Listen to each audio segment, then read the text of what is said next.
CH Konduru నుంచి పంచగుడి వరకు మొత్తం దాని పొడవు ఎంత అంటే దాదాపుగా 2054 మీటర్లు, అంటే 2 కిలోమీటర్లు. దాదాపుగా 2 కిలోమీటర్ల దూరంలో అంటే 2000 మీటర్ల లోపల కేవలం 750 మీటర్ల వరకు పిల్లర్స్ కట్టారు. మిగతా మొత్తం మట్టి దిబ్బలు కలిపేసేసి అది వాటిపైన రోడ్ వేసేసినారు. అంటే ఈ మట్టి కట్ట వల్ల అంటే దాదాపు మట్టి కట్టిందంటే డ్యాంలో దీంట్లో బ్రిడ్జ్లో 1300 మీటర్ల వరకు మట్టితో నిర్మించి పిల్లర్స్ లేకుండా కేవలం 750 మీటర్లు మాత్రమే పిల్లర్స్తో ఇది నిర్మించి దీనిపైన రోడ్డు వేయడం జరిగింది. నేను రోడ్డుకు అభ్యంతరం చెప్పడం లేదు. నేను ఏ పొలిటికల్ పార్టీకి సంబంధించినవని కాదు. కానీ నేను నష్టపోయిన వారిలో నేను కూడా ఒకరిని కాబట్టి నాకున్నటువంటి నాలెడ్జ్ ప్రకారంగా గతంలో ఎస్ఆర్ఎస్పీ డ్యామ్ పైన నేను పనిచేశాను కాబట్టి సెక్యూరిటీ ఆఫీసర్గా దీన్ని రెక్టిఫై చేయాల్సిన అవసరం ఉన్నది. ఈ దాదాపు 1300 మీటర్ల మట్టి కట్టను తీసేసి మొత్తం పిల్లర్స్తో నిర్మిస్తే కానీ ఈ యొక్క బ్యాక్ వాటర్ ఇక ముందు రావడానికి మనం నిరోధించగలం. లేకపోతే ఎస్ఆర్ఎస్పీ బ్యాక్ వాటర్ రావడం ప్రతిసారి రైతులకు ఈ యొక్క కష్టాలు తప్పదు. ఈ నష్టం చాలా అపారంగా ఉంది కాబట్టి దీన్ని అధికారులు దృష్టి తీసుకోవడం జరిగింది. ఈరోజు ప్రజావాణిలో కలెక్టర్ గారికి అప్లికేషన్ ఇవ్వడం జరిగింది.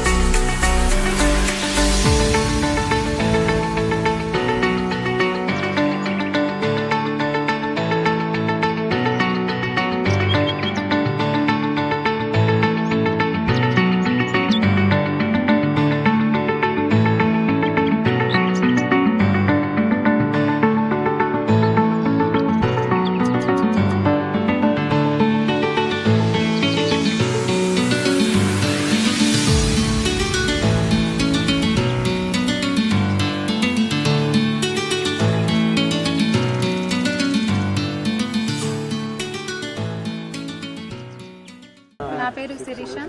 మాది తానాకలం గ్రామంలో ప్రీ ప్రైమరీ పాఠశాలలో ఇన్స్ట్రక్టర్ పోస్టు గురించి అప్లికేషన్ చేసుకోమని చెప్పేసి అన్నారు. అప్లికేషన్ చేసుకున్నాము. అందులో ఫస్ట్ జాబితాలో నా పేరు వచ్చింది. సెకండ్ జాబితాలో వచ్చేసరికి సస్పెన్స్ పెట్టారు. ఏందని చెప్పేసి ఎంఈఓ సార్ దగ్గరికి వెళ్ళినాం అడగడానికి. అక్కడ సార్ మాకు తెలియదమ్మా, పై ఆఫీసర్స్ వాళ్ళకే తెలుసు, వాళ్ళకే వెళ్ళండి అడగండి అని చెప్పేసి అని అన్నారు. తర్వాత డిఓ సార్ రికమెండేషన్ పెడితేనే మేము పంపించినామమ్మ సెకండ్ లిస్ట్ అని చెప్పేసి మళ్ళీ ఇట్లా మాట్లాడారు. డిఓ సార్ దగ్గరికి కూడా వచ్చినాము. కలిసి అడిగితే అమ్మ ఆమెకి ఎక్స్పీరియన్స్ ఉందని చెప్పేసి వేరే ఆమె నేను తీసుకున్నాము, మళ్ళీ ఫర్దర్ స్టడీస్ కంటిన్యూ చేసుకోమ్మా అని చెప్పేసి అని అన్నారు. అట్లానే కలెక్టర్ సార్ దగ్గరికి వచ్చినాము. కలెక్టర్ సార్ దగ్గరికి అడిషనల్ కలెక్టర్ సార్ దగ్గరికి వచ్చినాము. అక్కడ సార్కి కూడా అడిగితే డిఓ సార్ అని చెప్పేసి అని అన్నారు. కానీ సార్ ఏం రెస్పాన్స్ కాలేదు. అందుకోసం ఈరోజు ప్రజావాణిలా ఇద్దామని చెప్పేసి ఇక్కడ వరకే వచ్చాము. నాకు న్యాయం కావాలని నేను కోరుకుంటున్నాను. నాకు అన్ని అర్హతలు ఉండగా కూడా ఎందుకు తీసేస్తున్నారో నాకు కారణాలు కూడా కావాలని నేను వ్యక్తం చేస్తున్నాను. నమస్తే, నా పేరు గాండ్ల రామచందర్. నేను ఆదివాసీ నాయకుడు సేవా సంఘం జిల్లా ప్రెసిడెంట్. ఇప్పుడు అమ్మాయి ఎవరైతే ఇంగోలి శిరీష డాక్టర్ సాయిల్ గారు చెప్పిన విధంగానే అమ్మాయికి అన్ని అర్హతలు ఉండి ఫస్ట్ లిస్ట్లోనే మరి సెలెక్ట్ కావడం జరిగింది. ఏం జరిగిందో ఏమో కానీ పరిస్థితులకు అనుకూలంగా లేక ఈమె పేరుని సెకండ్ లిస్టులో తొలగించే ప్రయత్నం చేయడం జరిగింది. ఆ విషయం తెలుసుకున్న మేము వచ్చేసి మరి గౌరవ డిఓ గారిని కలవడానికి ప్రయత్నం చేస్తాం. ఎలక్షన్ డ్యూటీలను కలవలేరు. మరి బాధితురాలు వెళ్ళి జేసీ గారిని కలిస్తే ఇప్పటికి కూడా మాకు ఎటువంటి స్పందన అక్కడి నుంచి రాలేదు ఆఫీస్ నుంచి. ముఖ్యంగా మేము కోరుతున్నాం ఏంటంటే, డిమాండ్ చేస్తున్నాం ఏంటంటే, అన్ని అర్హతలను అమ్మాయిని తీసేసి వేరే వాళ్లకు మరి కేటాయించడంలో సెకండ్ లిస్టులో కేటాయించడానికి ప్రయత్నాలు జరుగుతున్నాయి. దానిలో అసలు ఔచిత్యం ఏంటి? మరి అమ్మాయిని ఎందుకు మొదటి లిస్టులో ప్రకటించారు, ఎందుకు తీయవలసి వచ్చిందో మాకు కారణాలతో సహా కావాలా. నేను మరి మొత్తం జీవో కాపీ చదివాను. దాంట్లో అర్హతలు ఓన్లీ ఇంటర్మీడియట్ అండ్ డిఎడ్ చేసిన వాళ్ళే ఉన్నారు. కానీ ఇప్పుడు మాకు అందుతున్న సమాచారం ప్రకారం ఎటువంటి అర్హత లేనటువంటి ఇంకో వ్యక్తికి ఇవ్వడానికి ప్రయత్నం చేస్తున్నట్లు మా దృష్టికి వచ్చింది. ఎట్టి పరిస్థితిలో దీన్ని మేము అడ్డుకుంటాం. జిల్లా సేవా సంఘం తరఫున నేను తీవ్రంగా మరి హెచ్చరిస్తా ఉన్నాను. మరి దయచేసి జీవో పట్ల ప్రజాస్వామ్య విలువలను కాపాడటానికి ఏదైతే ప్రజావాణి ఉద్దేశం ఏదైతే ఉందో ఆ అనర్హులకు అందలం ఎక్కించి అర్హులకు అందలం కాదు కదా, మరి అర్హులకు ఉన్నటువంటి వాళ్ళని వ్యక్తిని కాదని అన్యాయంగా మరి ప్రవేశిస్తే మాత్రం మరి న్యాయం మాకు ఎక్కడ జరుగుతుందని నేను ఈ సందర్భంలో నేను కలెక్టర్ గారికి నేను రిక్వెస్ట్ చేసి అడుగుతున్నాను. సార్, మరి ప్రజావాణిలో సమస్యలు పరిష్కరించడానికి ప్రజావాణి నిర్వహిస్తున్నారు. మరి సమస్యలు సృష్టించేది అధికారులు అయినప్పుడు మరి ఆ సమస్యలకు పరిష్కారం ఎట్లా కలుగుతుంది? ఈ మధ్యన మేము చూస్తున్నాం సార్, ఆదివాసీ నాయకుడు సేవా సంఘం వాళ్ళు ఎక్కడ బీఈడి కౌన్సిల్కి పోయిన ఆదిలాబాద్లో పోయిన there are not belongs to నాయకుడు కమిటీ అని అధికారులందరూ మమ్మల్ని చాలా ఇబ్బందులు పెడుతూ మానసికంగా వేధిస్తూ తిరిగి పంపిస్తున్నట్టు సందర్భాలు చాలా ఉన్నాయి. కంపల్సరీ మేము అయ్యా మిమ్మల్ని రిక్వెస్ట్ చేసి అడుగుతున్నాం, అమ్మాయికి ఎట్టి పరిస్థితుల్లో న్యాయం చేసి తిరిగి ఆమెను అదే పోస్టులో నియామకం చేసి ఆర్డర్స్ ఇవ్వాలని చెప్పేసి కోరుతున్నాం. మరి ఈ వారం రోజుల్లో కూడా ఇది చేయాలి సార్, తప్పకుండా మీరు చేస్తారని ఆశతోనే మేము ఉన్నాం. కాది పక్షంలో మేము న్యాయస్థానాన్ని ఆశ్రయిస్తాం, న్యాయస్థానం ద్వారా ఆశ్రయిస్తాం. మరి ఏదైతే ఒక ఎస్టీకి సంబంధించినటువంటి నాగ్పూర్ కులానికి సంబంధించిన అమ్మాయిని మరి తొలగించే ప్రయత్నం చేస్తే మాత్రం కంపల్సరీ సంబంధిత అధికారుల మీద ఎస్సీ ఎస్టీ యాక్ట్ ప్రకారం మేము కోర్టుకెళ్ళి మేము న్యాయం కొరకు మేము పోరాడతామని తెలియజేస్తూ మరి ఒకవేళ ఈ వారం లోపల కనుక మాకు ఏది రాకపోతే పెద్ద ఎత్తున జిల్లా లెవెల్లో ఆందోళన కార్యక్రమాలు చేసి కలెక్టరేట్ ముట్టడి, నిజామాబాద్ చలో కలెక్టరేట్ ఒక ప్రోగ్రాం పెట్టి కలెక్టరేట్ను కూడా ముట్టడిస్తామని చెప్పేసి సందర్భంగా నేను మనవి చేస్తూ ఉన్నాను సార్. దయచేసి మీ మీద మాకు నమ్మకం ఉంది. ఒక అనాథ అంటే యాక్చువల్గా అర్హులైనటువంటి అమ్మాయికి మీరు తప్పనిసరిగా మరి జీతాన్ని అది ప్రొవైడ్ చేసి ఆదుకోవాలని చెప్పేసి కోరుతున్నాను సార్. Thank you. సార్ 5 साल होगा साहब मेरा कोई पेंशन नहीं आ रहा, कुछ भी नहीं आ रहा साहब. यहाँ वहाँ भीख मंग के कारो साहब, बच्चे के पाल कोई भी नहीं. यहाँ से निजामाबाद से जाए बच्चे के कोई पाल नहीं, भीख मंग के कारो साहब. मेरे भूख पालने वाला कोई भी नहीं. मेरा पोत रहा है, यहाँ वहाँ जा रू मंगी कारो, कोई डाल नहीं कार. ఇతను భీమరావు చౌహాన్ అని గత 6 ఏళ్ల క్రితం రోడ్డు ప్రమాదంలో కాలు ఫ్రాక్చర్ అయింది. మోకాలు అంగవైకల్యంతో రావడం వల్ల అప్పుడు పెన్షన్కి ఎలిజిబుల్ లేకుండే. ఇప్పుడు ఆయన కాలు పనిచేయడం లేదు. కాబట్టి ఇప్పటికీ ప్రజావాణిలో పలుమార్లు దరఖాస్తు చేసినా కానీ సంబంధిత అధికారులు ఎలాంటి స్పందన లేకపోవడం ఇది చాలా సిగ్గుచేటుగా ఉన్నది. అధికారులు ప్రభుత్వం ఈ వృద్ధాప్య పెన్షన్ కానీ లేదా అంగవైకల్య పెన్షన్ కానీ మంజూరు చేస్తే ఒక జీవితం బాగుపడతాయని కోరుకుంటున్నాం. తగు చర్యలు సంబంధిత శాఖల మీద చర్యలు తీసుకోవాల్సిందిగా కోరుకుంటున్నాం. నా పేరు రవికుమార్, సిపిఐ మాస్లై. విద్యార్థి సంఘాల ఐక్యత, విద్యార్థి సంఘాల ఐక్యత, విద్యార్థి సంఘాల తల్లిదండ్రుల పోరాటాలు. బెస్ట్ అవైలబుల్ స్కీమ్ కింద చదువుకున్న విద్యార్థులకు 4 సంవత్సరాల ఎక్స్పీరియన్స్ ఇవ్వకపోవడమా, 4 సంవత్సరాల నుండి ఫండింగ్ విడుదల చేయకపోవడమా, సిగ్గు 4 సంవత్సరాల నుండి వాళ్ళకి బెస్ట్ అవైలబుల్ స్కీమ్ కింద ఫండ్ విడుదల చేయకపోవడమా. విద్యార్థి సంఘాల జేఏసీ, విద్యార్థి సంఘాల పోరాటాలు, విద్యార్థి పోరాటాలు, విద్యార్థి సంఘాల పోరాటాలు. బెస్ట్ అవైలబుల్ స్కీమ్ కింద పెండింగ్ 250 కోట్ల ఫీజు, 250 కోట్ల బకాయిలను, 250 కోట్ల బకాయిలను, 250 కోట్ల బకాయిలను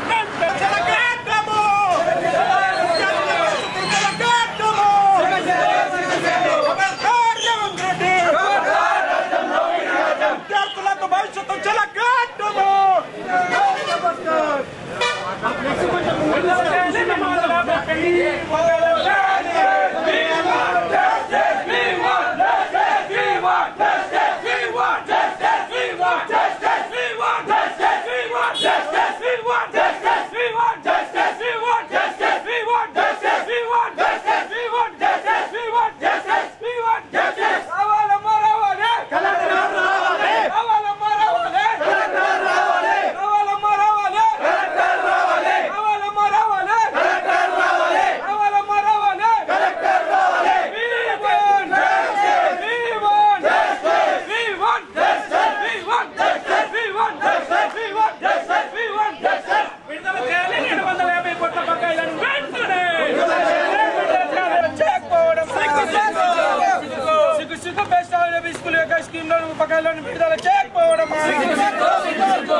ఉన్న బెస్ట్ అవైలబుల్ స్కీమ్ బకాయిలను వెంటనే విడుదల చేయాలి. పెండింగ్ ఉన్న బెస్ట్ అవైలబుల్ స్కీమ్ బకాయిలను వెంటనే పెండింగ్ ఉన్న బెస్ట్ అవైలబుల్ స్కీమ్ బకాయిలను వెంటనే సిగ్గు బెస్ట్ అవైలబుల్ స్కీమ్ బకాయిలు 4 సంవత్సరాల విడుదల చేయకపోవడమా? సిగ్గు 4 సంవత్సరాల నుండి బెస్ట్ అవైలబుల్ స్కీమ్ కింద బడ్జెట్ రిలీజ్ చేయకపోవడమా? విడుదల చేయాలి. ఎస్సీ ఎస్టీ పేద విద్యార్థుల దృష్టిలో పెట్టుకుని బడ్జెట్ వెంటనే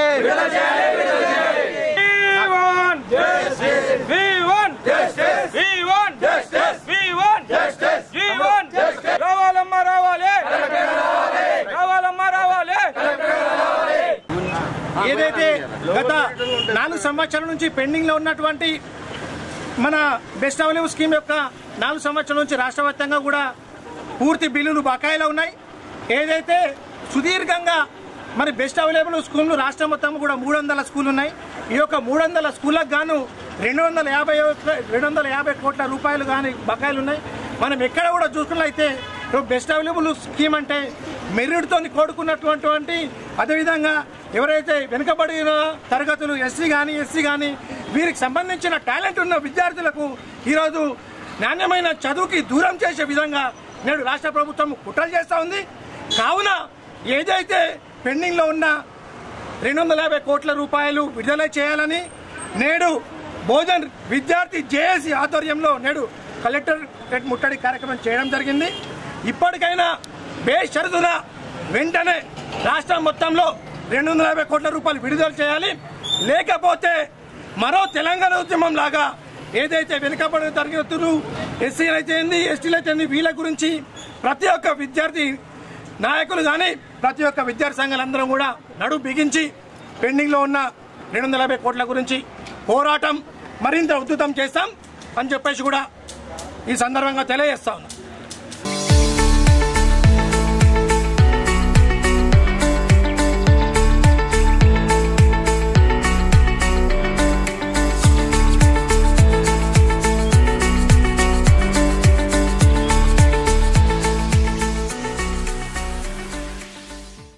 పాత్రికేయ మిత్రులకు నమస్తే. దేశంలోనూ రాష్ట్రంలోనూ అంకాపూరు వ్యవసాయానికి సమిష్టికి పని విధానానికి మంచి గుర్తింపు కలిగిన గ్రామం. ఆ గ్రామంలో ఇల్లు లేని పేద కూలీలు, కిరాయికుంటున్న పేద కూలీలు మాకు డబుల్ బెడ్రూమ్లు కావాలి, లేదా ప్రభుత్వ భూమిని మేము కబ్జా చేసుకొని మేము గుడిసెలు వేసుకుని నివాసం ఉంటామని చెప్పేసి టీఆర్ఎస్ బీఆర్ఎస్ ప్రభుత్వ హయాంలో ప్రయత్నం చేశారు.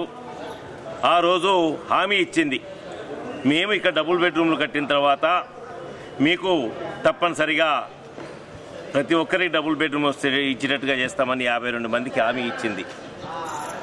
హామీ నెరవేరకపోవడంతో తిరిగి ముఖ్యమంత్రి గారి ఫామ్ హౌస్ దగ్గరికి వెళ్ళి విజ్ఞాపన చేసుకుందామని చెప్పేసి ప్రయత్నం చేస్తే, విజ్ఞాపన కాదు నిరసన అని 52 మందిని 2 రోజులు పోలీస్ స్టేషన్లో ఉంచి కేసు పెడితే బదనామైతామని కేసు పెట్టకుండా వాపసు పంపించారు. తర్వాత డబుల్ బెడ్రూమ్ల నిర్మాణం జరుగుతున్న సమయంలో గ్రామంలో సర్వే చేసి ఈ 52 మంది పేర్లు ఉన్నాయి ఆ సర్వేలో. ఈ 52 మంది కూడా డబుల్ బెడ్రూమ్లు వస్తాయని చెప్పేసి భావించారు, ఆశపడ్డారు. కానీ తీరా డబుల్ బెడ్రూమ్లు అయిపోయిన తర్వాత, నిర్మాణం అయిపోయిన తర్వాత మొదట సర్వే చేసిన లిస్టు మా దగ్గర ఉంది. ఆ 52 మందికి వెళ్ళి 22 మందిని తొలగించారు, 52 మందికి అన్యాయం చేశారు. ఈ ఇప్పుడున్న రెండవ జాబితాలో 22 మందిలో అనర్హుల్లో ప్రభుత్వ ఉద్యోగులు, అట్లాగే దరఖాస్తులు చేసుకోని వాళ్ళ పేర్లు, ఒకే ఇంటి నుంచి 3, ఈ రకంగా ఈరోజు రెండో జాబితా చేసి ఇండ్ల పంపిణీ జరగడానికి సంసిద్ధమైంది. అందుకనే ఈరోజు కలెక్టర్ గారికి వచ్చాం, కలెక్టర్ గారికి విజ్ఞప్తి చేశాం, సబ్ కలెక్టర్తో ఎంక్వైరీ చేస్తామని చెప్పేసి జిల్లా అధికారులు హామీ ఇచ్చారు. అట్లాగే మేము సబ్ కలెక్టర్ గారి దగ్గర కూడా వెళ్తే ఇది నిజమే, ఎంక్వైరీ చేయాల్సిందే, కానీ మాకు పైనుంచి రావాలి అని చెప్పేసి చెప్పడంతో ఇవాళ మేము పనిచేసాం. అందుకని ఇక్కడ మేము విజ్ఞప్తి చేస్తా ఉన్నాం, డబుల్ బెడ్రూములు ప్రారంభానికి ఒత్తిడి తెచ్చిన 52 మందికి న్యాయం జరగాలని చెప్పేసి ఈ సందర్భంగా సిపిఐఎంఎల్ మాస్ లైన్ ప్రజాపంద పార్టీగా మేము డిమాండ్ చేస్తూ ఉన్నాం. నా పేరు యశోద, అంకాపూర్ మాది.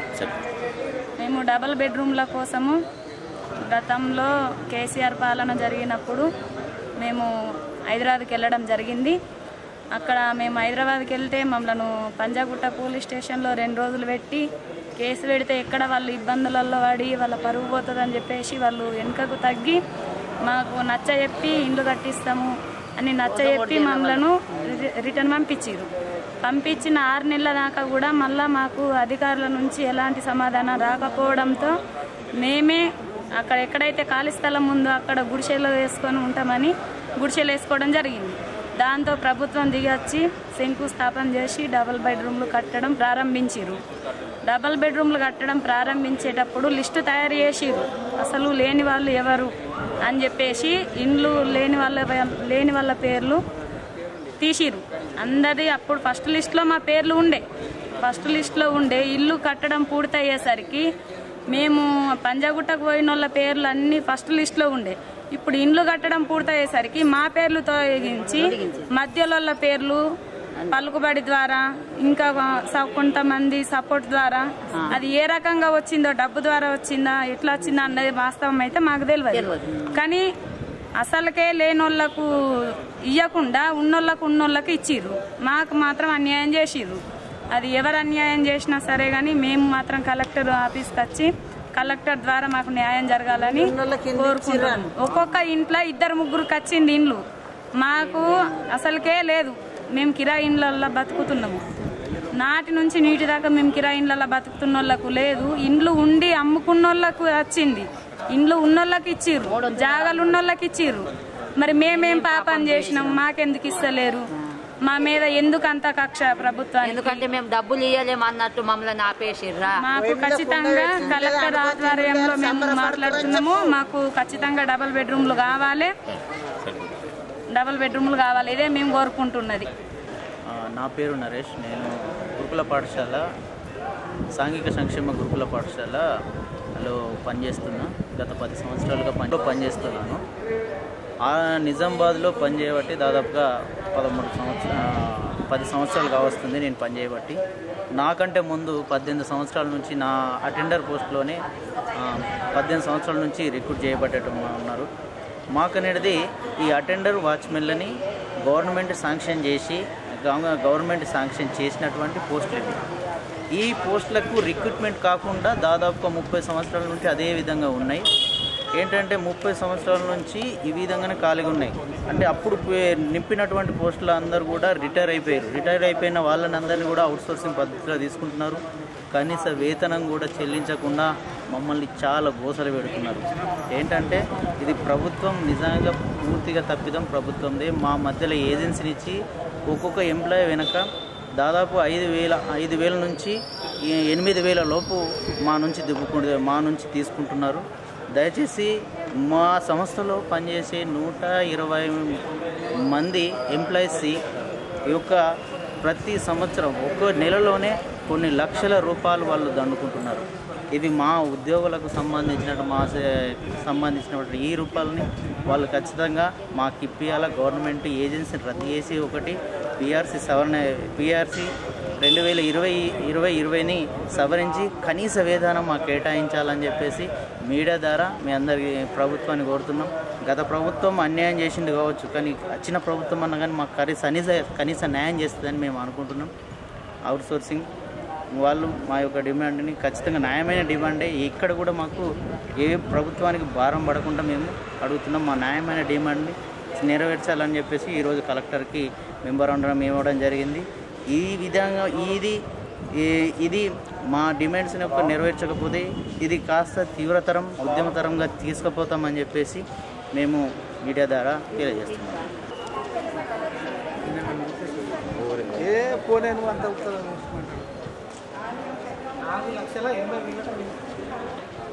ఈరోజు డైలీవర్ కలెక్టర్లో గౌతమ్నగర్ 17 డివిజన్ నుండి గౌతమ్నగర్ డెవలప్మెంట్ కమిటీ ద్వారా మేము కలెక్టర్కు మరియు మున్సిపల్ కమిషనర్ గారికి లెటర్ ఇవ్వడం జరిగింది. మా గల్లీలో ఉన్న water tank ground, Hanuman temple గ్రౌండ్లో ప్రస్తుతం వాటర్ ట్యాంక్ దగ్గర వాటర్ ఎక్కువ నిలిచి ఉండడం ద్వారా అక్కడ దోమలు జరగడం కానీ మరి ఆ గ్రౌండ్లో నుంచి నీరు బయట వెళ్ళక నానా ఇబ్బందులు పడుతున్నాయి. వాటర్ ట్యాంకు కాంపౌండ్ వల్ల లేక దానిపైన ఎక్కి పిల్లలు మందు తాగడం జరుగుతుంది. అన్ని వేరే అపరిశుభ్ర కార్యక్రమాలు జరుగుతున్నాయి. దీన్ని దృష్టిలో ఉంచుకొని దానిపై చర్య తీసుకొని మాకు అక్కడ మొరం గ్రావిల్ కానీ వాకింగ్ ట్రక్ కానీ దానికి కాంపౌండ్ వాల్ కానీ ఆ వాటర్ ట్యాంక్ కలర్ కానీ ఇవన్నీ చేయాలని మేము కలెక్టర్ గారిని కోరడం జరిగింది. ఒక 15 రోజుల క్రితం కలెక్టర్ గారు మున్సిపల్ కమిషనర్ గారు విజిట్ చేశారు. చేసి దీన్ని ఇమ్మీడియట్లీ మేము అన్ని ఏ వర్క్లు ఉన్నా శాంక్షన్ చేసి చేపిస్తామని చెప్పారు. ఈరోజు మళ్ళీ దాని గురించి ఒకసారి గుర్తు చేసి లెటర్ ఇవ్వడం జరిగింది.